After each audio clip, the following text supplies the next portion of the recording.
again, thank you so much for everyone joining and everyone joining in the future. Hello, welcome to the Academy of Management's second Scholars On Subject Matter Expert Scholar Panel of the 2024 calendar year. Thank you to our scholar panelists for their time sharing their expert research-based insights on these critically important topics today.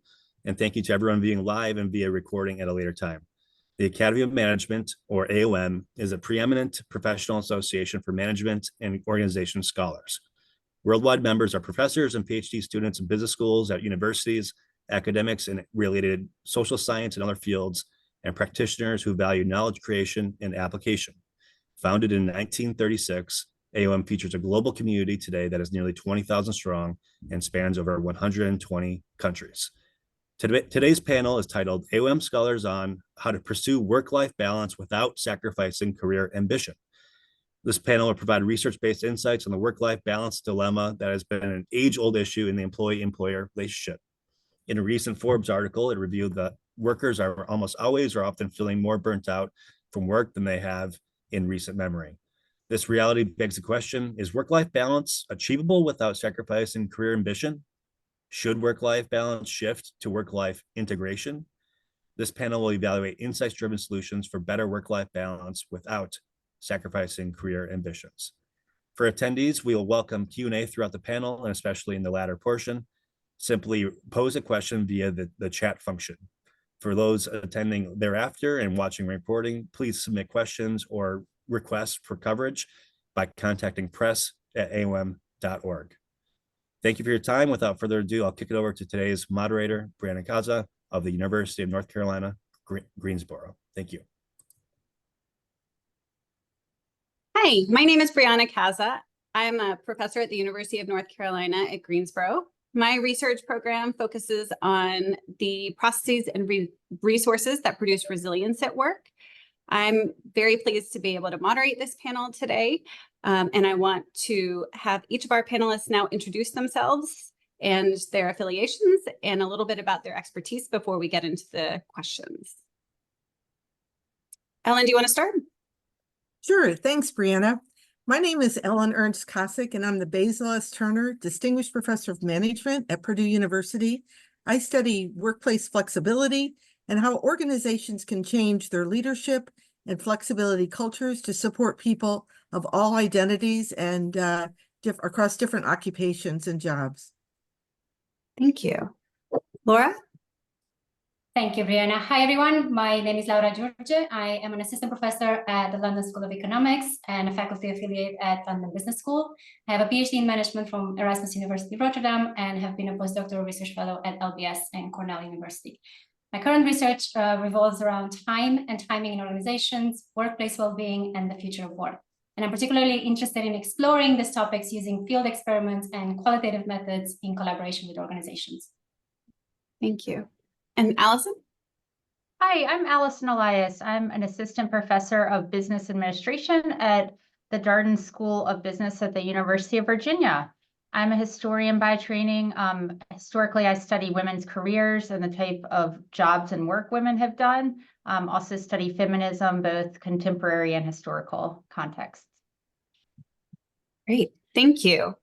So to kick off our panel today, I'd like to ask you all to reflect on why this is such an important topic today. As was mentioned at the beginning, this work-life balance dilemma has been an age-old issue, but why is it of particular importance at this point in our time? Yeah, I'll jump in there and just say that as a historian, we know that, for decades and centuries, people have tried to exert control over to what extent they have to devote time and energy to their jobs, versus other pursuits outside of work, like their family. It's really, you could say, a sort of historically a labor question of sorts, to what extent people have autonomy or control over where they work, how much they have to work, and control over hours and their schedules. And I'll hop in. I think we really have been hearing a lot about the future of work and the transforming workplace. And the pandemic, as we all know, kind of put fast forward the idea that remote work could be mainstreamed. And work-life boundaries is managing your time, even when you're at home has become, we knew about the blurring, but it became very clear when childcare and everything came into professional workers' homes. And then we also saw there was growing work-life inequality, that doctors and police and people in grocery stores did not have this flexibility. So I think right now, the employers that are really smart know that this can be part of their business model to attract and retain talent. And the companies that are pulling people back into the workplace, in some ways, I think it's a case of failed organization change, that they haven't really adapted to think about how could we realign how we hire, promote, and develop meaningful moments when we're not all in the same room all the time. And global organizations have been doing this for years. I'll add a couple of notes as well. I think it's an important topic because there's more and more research illustrating that employees' experiences outside of work matter for how they show up at work. Most recently, there's some research from Clement Ballet, Jan-Emmanuel Deneve, and George Ward that found a causal link between employees' happiness and objective performance. We're also seeing employees' expectations of work changing, demanding more from their job. Not too long ago, employees viewed their job as a source of income and financial stability. And nowadays, we're seeing job stability being more of the exception rather than the rule. And employees expect their job to satisfy multiple needs. The family or the home dynamics are also substantially different today. Over the last decade, we've seen an increase in dual career workers that makes it even more challenging to navigate the demands of home and work. And finally, in line with my own research on time, what I'm seeing is that people are not very good at managing their time. And this is not surprising given that we need to manage our time today, and it's a recent phenomenon. Time used to be managed for us through various social and organizational structures, and the public discourse on time management is also a little bit misleading, suggesting that managing your time is very easy. And if you do, for instance, those 5 things first thing in the morning, you're going to be more productive. There are many titles like that, but this is rarely the case. My research and that of others tends to suggest that managing our time is actually really hard, and you need to show up every day to align your goals with how you spend your time. Wonderful, thanks. So what I'm hearing is that there's changes in the nature of work, including increased control, increased autonomy, increased flexibility. And then there's also changing demands from workers in terms of what they're expecting from their organizations. Ellen, you mentioned that this could be an opportunity for organizations to help recruit and retain talent if they're willing to help balance workers' ambitions with the rest of their lives. I'm wondering how our performance systems that we see that are dominating the organizations that we have are actually impacting workers' ability to be both ambitious and balanced. So what are the organizations today doing that is maybe helping on the good side? And what are they doing that's maybe harming workers' abilities to have both balance and ambition? So I could pipe in. I just worked with a small company in Ann Arbor, software company, where before the pandemic, they were in like 4 states and they had people come into a main office, and now they're in 30 states and I believe 8 countries. And they really see this caring for people as part of their model of attracting talent. And so they have inclusion sessions where, fun things like let's pick our candy bar around the world, or also checking in with managers to make sure people aren't overworking, and you can track how much people are online, and then trying to create meaningful moments for people to connect. And I think this idea of dealing with isolation, if you are a remote worker, but we're all increasingly, running in and trying to do so many things, and showing that you care about people's well-being is what this company is doing well. And I think what companies aren't doing so well is still figuring out, especially now since we aren't offering lifelong employment, right? When the old days you worked for IBM, or in other countries, like I worked for Hitachi, you cradle to grave. Caring for people's development is something companies could really be doing a lot better on. And it's sort of all on the employee now. Yeah, I'll say that we know that this can vary too from, occupation to occupation. The economist Claudia Golden, recent Nobel Prize winner, a lot of the prominence and significance of her work is about showing the rewards for overworking really in the highest paid jobs, where the gender pay gap is actually the greatest, jobs like corporate law and finance, where you basically get more rewards exponentially for the greater number of hours you work. And so some of the remaining gender inequality in the workforce really has to do with the continued reward of overwork for those in the highest paid jobs. I agree. I think employers continue to rely on old metrics of performance and focus on quantity rather than quality work. They reward face time, long work hours, and fast response. They're so focused on the next project as well as the sort of the next deadline. What's the next thing we have to do, that they fail to even celebrate some of the achievements and some of the things that they have accomplished. But I'm a little bit cautiously optimistic that we're seeing some slow shifts in terms of what matters and what's being rewarded. So for example, in a recent paper together with Lauren Howe, Jochen Menges, and Alexander Wenger, we found that CEOs who acknowledge the human cost of the pandemic perform better, or their companies fared better on the stock market during the extreme market crash that was caused by the pandemic.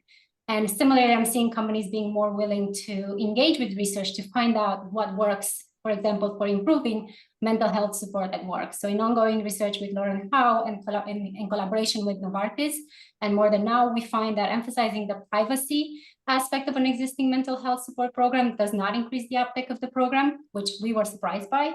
Rather, what helped increase the uptake of the mental health support program was learning that other colleagues are also using the mental health support program for both severe and mild mental health issues, such as stress and anxiety.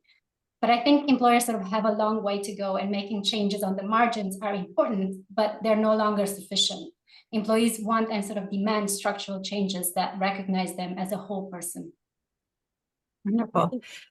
So I'm hearing you talk about all of the things that organizations could do or should be doing to help promote or relieve the tension between balance and ambition. Mm-hmm. Are there things that employees are doing in this place or in the workplace now that they do have more control and more autonomy to initiate those changes themselves, or to make room for their whole selves as they're also trying to be ambitious? Yeah, Brianna, I'll just jump in and say that among MBA students that I talk to and teach, I think there's a growing awareness of selecting an organization or a job with the thought in mind of to what extent you want to devote your whole self to work, or want to have maybe a more balanced existence and more autonomy over how much you travel, or what your hours are when you're expected to be available over email. And so I hear some of the brightest students saying that they don't want to go into management consulting or investment banking because of what they've heard from other students about this. And so I think that the people are increasingly, as they value other aspects of their life and being able to have more control, they're sort of choosing to take paths where companies are openly embracing a more balanced existence. And picking up on that, I think we saw a couple of years ago, and it's still happening, where companies say, oh, we have unlimited vacation and unlimited paid time off, and you get to manage it. And I think, as Allison was saying, students and older workers at all levels are looking at companies and saying, does the culture really allow people to take time off for personal needs? And I heard a joke that paid time off is always something like pretending to take time off, right? That people really can't use it. So I've just ran a clinical trial with Dr. Leslie Hammer out at Portland State, where we looked at training leaders to help workers feel that they can ask to take paid family and sick leave. So even though the narrative is the U.S. doesn't have these programs, over 25% of employers do have paid sick and family leave, but people are ambitious and they're afraid to take it. And I think more workers are trying to speak up and say, I need time for my family, I need a vacation. And I think that's part of sort of driving out fear that employees are trying to take advantage of the benefits that we have and that people are afraid to use. The other thing I think that could be done, and I've done some work with Ariane Olier-Malater and also years ago Mary Dean Lee, on people trying to customize jobs to where their talents are. high value work. You get a lot less burnout and you show more value if you're working on projects where your talents are really aligned. And I think with the computerization, the spread of email access everywhere, people are doing a lot more clerical work. And so this is called sustainable or customized reduced load work. And I think people are saying, let me do these things or I'm going to walk. I know, picking up on what Ellen was saying, I think another thing that employers can do is to sort of support the work-life balance, is to ensure a balance of work tasks during work hours. I think we're seeing employees struggling to make progress on their most important strategic work tasks during work hours because they're sort of trapped into this seemingly endless to-do list of urgent tasks. And as a result, they end up working outside work hours, like in the evening, on the weekend, on vacations. And so employers need to consider introducing better structures that enable employees to accomplish their most important tasks at work.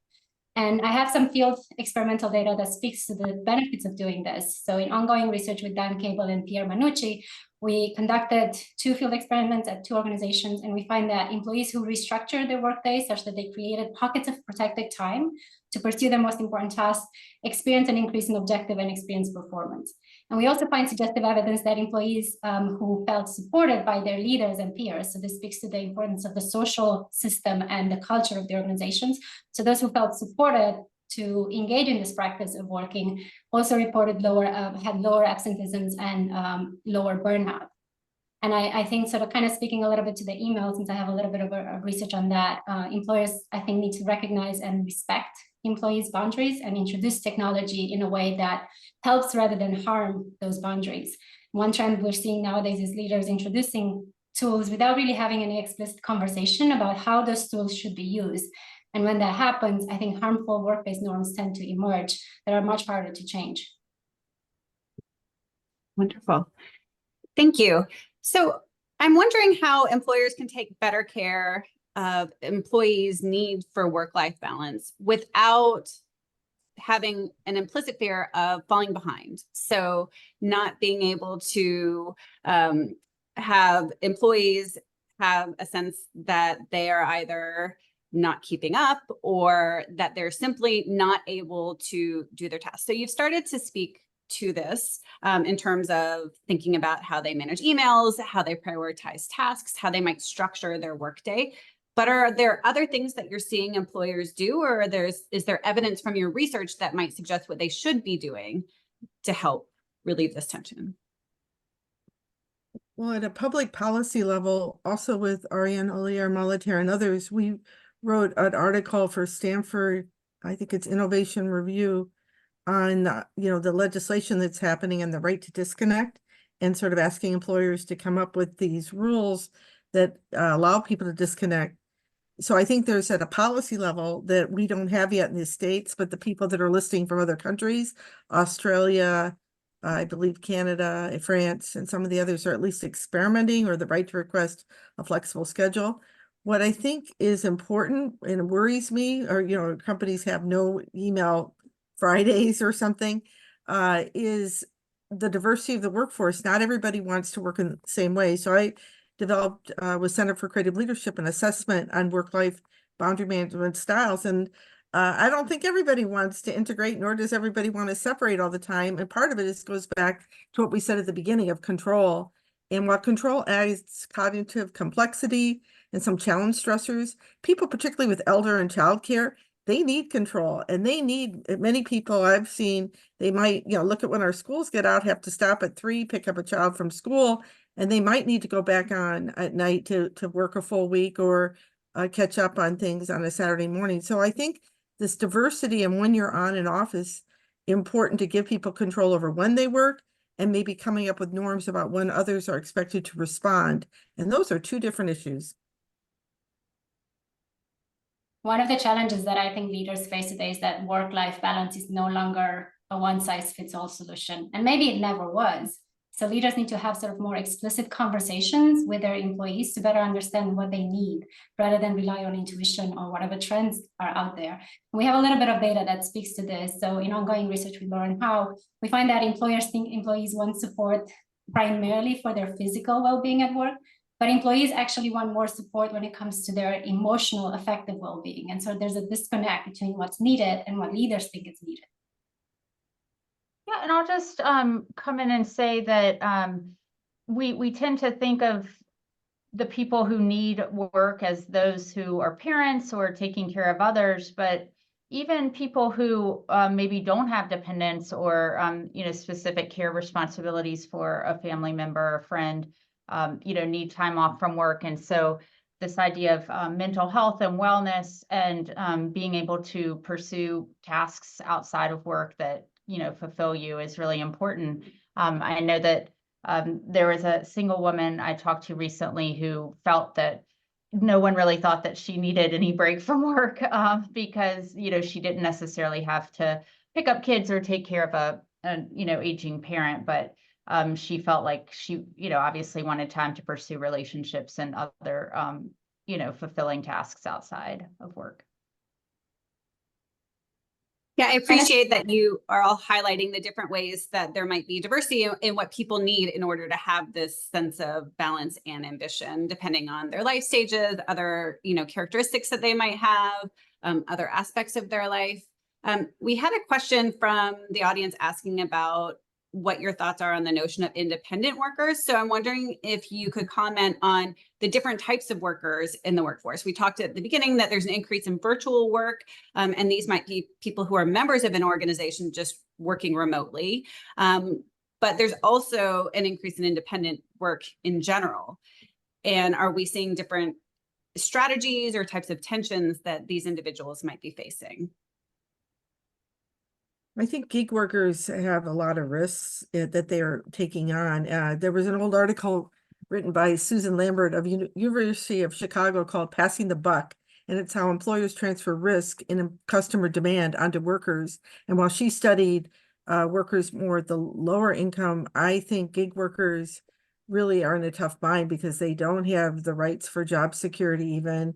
Not that many people in the US have, and so I do think exploitation is a concern in terms of long hour culture and on-demand culture and just being on a pager. Yeah, I think that if you are an independent contractor or gig worker, and even as Ellen's saying, in a higher paid sector, maybe you do consulting of some sort, there's really not a norm that you would get paid for hours that you're not producing. So if you're paid by the hour, it's really tough to make any sort of case that you deserve some time off that should be paid or compensated by the person hiring you. Are there other occupational characteristics that might affect this as well? So people in higher powered professions versus those who might be, there are gig workers who do more short-term tasks. How would the status of your profession affect maybe how people are thinking about ambition and what they could sacrifice in terms of their work-life balance to meet their needs of ambition, or vice versa? I don't know if I have a good answer, but I think from a practical standpoint, there are many people today that don't have, particularly in the States, paid sick leave, paid vacation. So your work-life balance, you're taking on yourself and deciding, as Laura was saying, also managing your time. And I just participated in a National Academy of Science group expert panel to look at STEM workforce, high-powered people, doctors to scientists, engineering, and needing for flexibility. And while this is focused on care and mental health, to Allison's point, everybody needs it. And I'm telling you, we're going to have tremendous shortages in the technical fields if we can't come up with more balanced occupations so that you can have, as Allison was talking about from Claudia Golden's work, years of investment in schooling, high talent, but manageable hours to 40 or 50 weeks. It's a real problem, and it is a global labor market. And I'm wondering if people will walk to the countries where there is a limit on work hours and the ability, even across all occupations, a way to have a more balanced life that crafts your needs.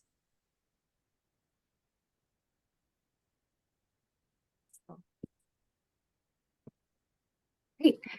So I'm wondering, given all of the things that we've talked about, Is work-life balance, while not completely sacrificing career ambition, possible, given all of the challenges that we've mentioned for all sectors of our workforce at all life stages? What are the top strategies that you've seen to enhance work-life balance and worker productivity that you think organizations should be implementing? I can jump in there and just say that I think this is so context dependent on the individual leader or manager. With Ellen's example of unlimited paid time off, perhaps those on a team or those being supervised feel more free to take some time off, or take their full parental leave if the person supervising them or leading their group has done that. And so I think that a lot of times these are implicit norms that we pick up while we're in an organization, despite the policy solutions or the policy that's been written. I also, oh, sorry. Go ahead. Just a small thing. I think the word balance is a little bit misleading maybe, and we should recognize that balance doesn't mean 50-50 all the time. Balance means making sure that you're sort of making space for both sides. And there might be periods when you're prioritizing your career, or there might be periods when you want to prioritize your personal life. And the key challenge is that there is some research that shows that we have a much easier time to justify work over our personal life and our leisure. So we need to be careful that we're not over prioritizing career as opposed to also making space and time for our personal life. So I think companies think about work-life balance as a benefit, even flexible scheduling, and it's not a work process. And I don't think they see it as an inclusion and engagement strategy as much as they could. And so I would like to see work-life issues, it's part of how we manage people for job quality. And I've actually, in working on this clinical trial, we kind of look at who would adopt training for supervisors to try and care about using work-life policies. And a lot of companies don't like you to take time off, and it's kind of spread across the organization in different pockets. So who owns these programs? Is it the benefits group? Is it the health and safety group? Is it the diversity and inclusion group, or people focusing on leadership programs, particularly for women and caregivers? And this is part of the problem with work-life balance. Everybody thinks they know something about it, but nobody's really responsible for it as part of a strategic issue in the organization culture. And I would like to see it elevated just as important as your marketing, finance, how you're going to grow talent and keep talent. Because we all know that when people turn over, it costs 2 or 3 times, depending on the level of the job, to replace them. And you're also burning out other coworkers while that position is unfilled. So there was just a Wall Street Journal article that was focusing on a gender gap in terms of what men and women might want differently in terms of, or how they might try to balance their lives and their ambition. What do you think that could be done from your own research to help alleviate this gender gap in work fulfillment, or how men and women might be able to address their needs for both ambition and work-life balance without sacrificing one or the other? So I'm working with an organization that is trying to get more women to get promoted in senior levels. And they're finding that some of their high talent women are either not being told why they're not being picked for top positions, or they're turning them down because these jobs are too big at the top. And back to the National Academy of Science report, even if we think of our own universities and large government institutions like NIH, NSF, if we could take some of these large jobs and make them more manageable, use job sharing, use backup, I think make these jobs more work-life supportive, but still allow talented people to want them. That's the crux of the issue, that we haven't really designed, as you rise in the hierarchy, jobs to be that conducive to personal life. And many of our traditional leaders had different family structures where someone took care of their total non-work life. So everything, meals were cooked, concierge services, and we have really not cracked the nut on these high-powered jobs very well.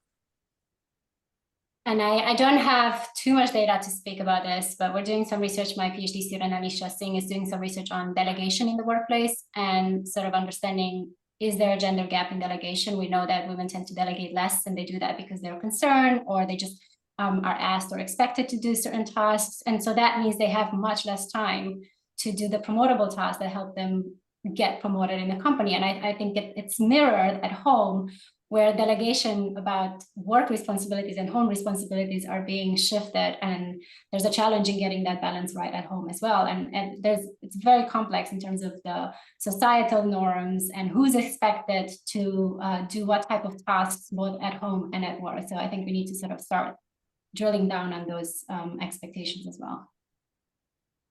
Yeah, to build on what Laura's saying, I think gender and negotiation scholars, also look at this idea of non-promotable tasks and how women, disproportionately take up those tasks, whether sort of what you could call by choice or, by sort of social convention.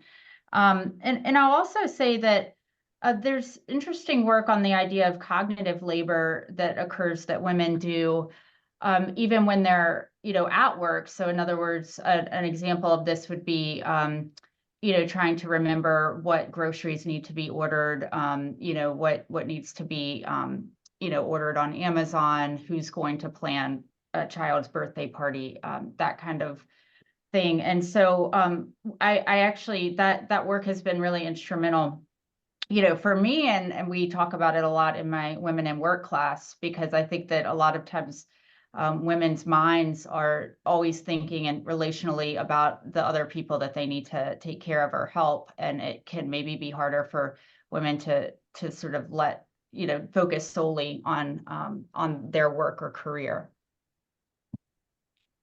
There's been a question from the audience building on this topic, asking about this notion of the invisible load and how the invisible load that's associated with non-work activities, so housework, childcare, those sorts of things, which might be disproportionately falling on women, it could be affecting how people approach work-life balance.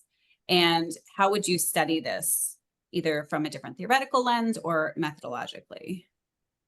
So I love that question. And I think, we should broaden it too, that, as Claudia Golden talked about, remote husbands, I've seen a switch in gender roles where in a couple, there will be a person caring for the domestic labor, and it may be a man. But I think I've thought about the challenge hindrance stressor framework, where the idea of managing childcare is something that's a challenge, or managing elder care, managing your time, but that you're basically are environments where you may not have supportive leadership or people to help you make this a positive experience. I think that the idea of, it's kind of heard of the phrase mnemonic care, where people, it's remembering like who's going to pick up when, and when do I have to take the car in for tune up. And that's another part of the load I would like people to think about. So to me, one challenge, or it's frustrated me with the current work-life research, is we often measured role occupancy. Do you have a kid? Do you have an elder? But we're not measuring role involvement and who's really taking on the mental and physical and time restructuring demands, even if the time's the same. So I actually would like to see us move away from new ways to manage the work-life interface, and love that question.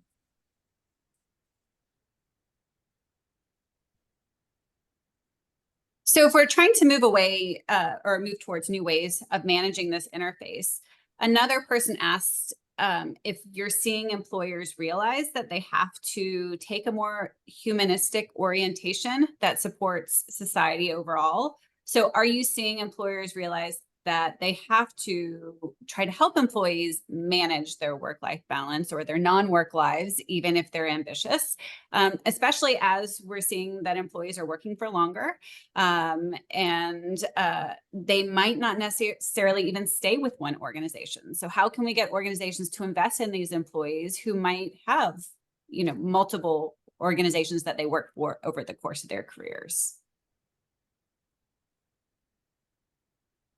I think a lot of it goes back to what Ellen was saying about the cost of turnover, and maybe employers and companies recognizing that actually investing in the satisfaction and well-being of their employees could have positive benefits for the bottom line. And Laura mentioned that too, about the idea of happiness having positive effects on productivity. So perhaps pursuing more of this kind of research, or being able to make this case could only be helpful.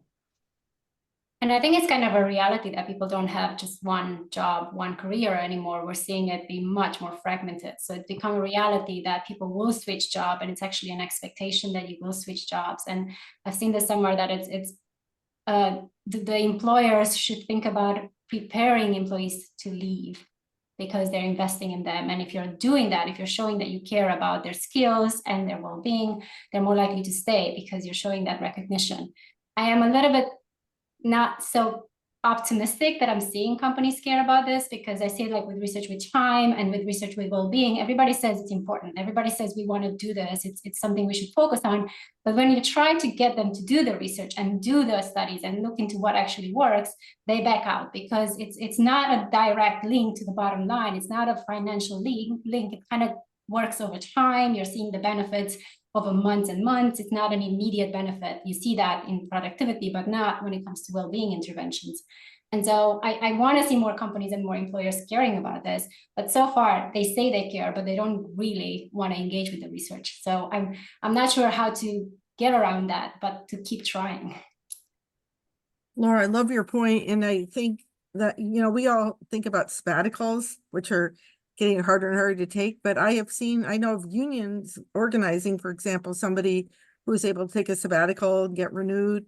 And I don't see sabbaticals trying to keep people within your company. You think about consulting firms could put people on the bench when a project is over and give people time to renew their skills and recover. And this all the time culture for the high talent, the most demanding jobs, is something that is not sustainable.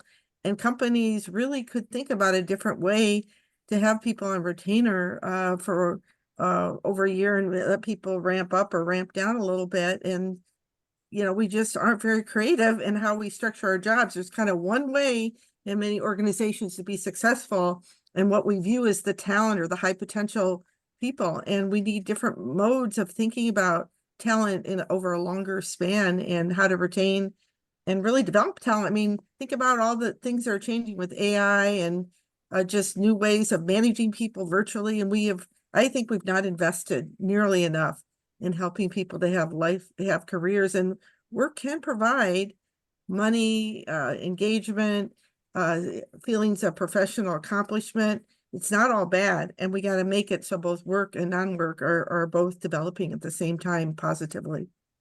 Yeah, and I think change is really scary, but I think the more we stay in this sort of not a work structure that doesn't work for many people, I've seen and heard through interviews that I've done with some employees, they were saying that all I'm doing all day is answer email. And this is not why I joined this company. This is not why I believe in the mission of this company. It's my, my strategic work that I want to do. But because of the way the structures and the culture work, I don't get to do that work. So then they feel demotivated, and they feel like, well, I could be doing this work anywhere else and it wouldn't matter. So they really care about the company, but then the company and the leaders don't make the space and time for them to engage in that work.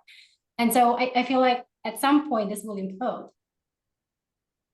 I love that point. It sounds like you're returning to what we talked about earlier around managing of tasks, and especially managing and structuring tasks where people feel like they can do their core work, or the things that they were trained to do, the things that are most meaningful to them. We had one other question asking what organizations can do to help avoid burnout among employees. And obviously doing work that isn't your core task, so having an administrative pileup or answering emails endlessly and not feeling like you're really making any progress would definitely be additional cognitive load that would burn employees out. Other than helping them make room for their strategic work or their core work, what can organizations do to reduce this load and reduce the burnout among their employees? Well, I do agree with the load, and looking at tasks that aren't really need to be repeated next year, maybe thinking about how to focus people's time on what matters most to them and to the firm, and there might be some discussions to align that. But I also think it's this flexibility culture we haven't figured out, that somebody could go exercising during the day and then still get their work done. And people, are having trouble even taking breaks. There's a great deal of interest now in even break time and telling people to get up and move from their computer, and and maybe you do want to walk your dog in the middle of the day when you're, instead of eating a lunch or something. And so companies like it. It was a study that Lisa Leslie had done, an AMJ, a while ago, and with many colleagues, on that if you overwork for the company and use flexibility for that, we're great. But if you're using flexibility for personal needs, we don't really like it very much in our culture. And you can see this back to the office mandate as something where the employment relationship is still one where the employer views they have the power and that workers' needs are not on the same level. And it's got to be this balanced employment relationship. I once wrote an article for California Management Review called Balanced Flexibility, and I don't see that happening in many firms.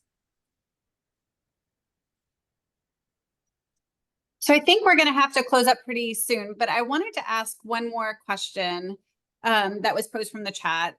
Somebody asked that, they acknowledged that post-pandemic workers have prioritized work-life balance over career ambition, and employees or employers are wanting to see more passionate employees who are wanting to grow within their company. So they want more ambition. And so there's this tension between employers wanting more ambition, wanting to foster this, when they feel like employees are viewing the jobs for the paycheck and prioritizing their life outside of work. Are you seeing any of this, kind of the reverse tension, in your own research? And what advice might you have for organizations who are trying to ignite more passion in their employees or have them be more ambitious? I think this is a really interesting question. And some of my past research has looked at the way that the feminist movement and actually movement for women's equality has fostered this idea of passion and, kind of pursuit of what you love as your work. And I know other researchers are looking at the ways that passion fosters inequality. And so I don't have an easy answer here for this question, but I think it's an interesting line, of research to think about.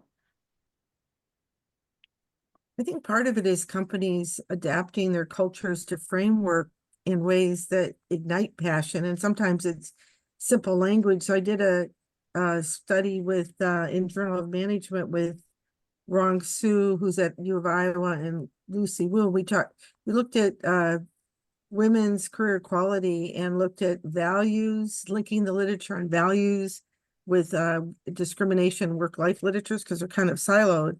And if you say, hey, I'm hiring a rock star for this position, you might not attract much diversity or women. But if you said, I want to hire people to solve problems that help society, it's the same job, you're just reframing it. And people say, oh, passionate, this fits my passion, it's going to fit my values. And so I think companies have to even update their language, and then it has to be real with the task to try and fit different aligned motivations. And it might even, you think about when these jobs were first designed, and some of the companies they're growing so quickly, maybe they need to go back and do old-fashioned job analysis and motivation work and look at how to craft more jobs where people can have some latitude within core responsibilities to add on some piece that really is meaningful to them. And that might help continuous improvement for the firms to look to the future, be more adaptive, not make everybody do the same thing and say, take it or leave it. So Allison, Laura, and Ellen, I want to thank you for sharing all of your insights on these important topics. And I just have one last takeaway question. And that is, could you think about a key takeaway that you have from today and this conversation that we've had? And what would you advise either individuals or organizations to do to help solve this challenge, or at least make headway in solving this challenge of ambition and work-life balance? I think I have two concluding thoughts, if I may. Sure. One of them is sort of circling back to what I said earlier. But first, I wish we could change the language that we use in describing work-life balance and maybe speak of life-work dynamics, to acknowledge that life comes first. If you're burned out, if you're tired, you can't do your work well. And that the two domains are sort of in flux, right? That they're constantly changing and adapting in light of our context or where we are in our life. The second point is that I think work-life balance is something, or I should say life-work dynamics is something that we start caring about when we don't have it.